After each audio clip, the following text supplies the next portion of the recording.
कौन है मुरासोली सेल्वम? करुणानिधि के दामाद का 85 साल की उम्र में निधन। तमिल दैनिक मुरासोली के पूर्व संपादक मुरासोली सेल्वम का गुरुवार 10 अक्टूबर को 85 वर्ष की आयु में दिल का दौरा पड़ने से बेंगलुरु में निधन हो गया।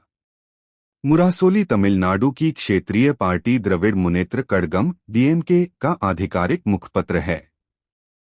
स्टालिन ने उनके निधन पर शोक व्यक्त करते हुए कहा कि वे बचपन से ही उनके मार्गदर्शक थे, संगठनात्मक मामलों पर सलाह देते थे और कठिन समय में समाधान सुझाते थे।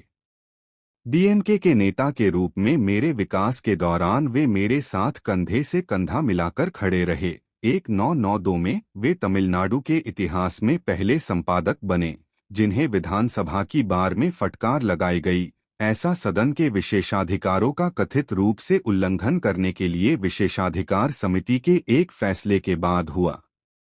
इस घटना को याद करते हुए चेन्नई प्रेस क्लब ने कहा कि तत्कालीन डीएमके अध्यक्ष एम करुणानिधि ने मुरासोली में कहा था कि उन्हें सेल्वम को बार में मुस्कुराते हुए देखकर करुणानिधि की बेटी सेल्वी के साथ उनके विवाह के अवसर से भी अधिक खुशी हुई थी।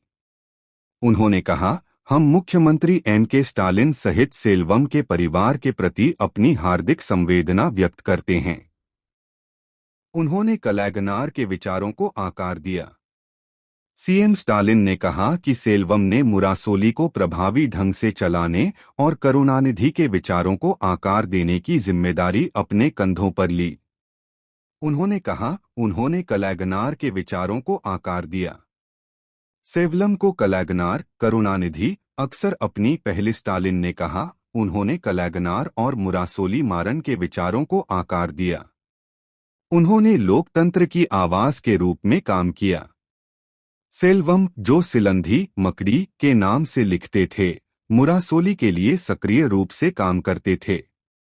बुधवार 9 अक्टूबर की रात को भी उन्होंने प्रकाशन के लिए एक कॉलम लिखा। द हिंदू ने मुरासोली के साथ काम करने वाले एक पत्रकार के हवाले से कहा, उन्होंने मुझे बेंगलोर से बुलाया, कॉलम के बारे में चर्चा की और कार्टून को मंजूरी दे दी। पूर्व संपादक के परिवार में उनकी पत्नी और बेटी हैं। अपने संस्मरण मुरासोली सिला निनेवुगल में सेल्वम ने अखबार के साथ अपने जुड़ाव को साझा किया है। स्टालिन ने कहा कि यह अब पार्टी के मुखपत्र के सामने आए संकट और उत्पीड़न का प्रमाण है। उन्होंने कहा कि सेल्वम ने सिनेमा और चुनाव कार्यों में अपनी छाप छोड़ी है।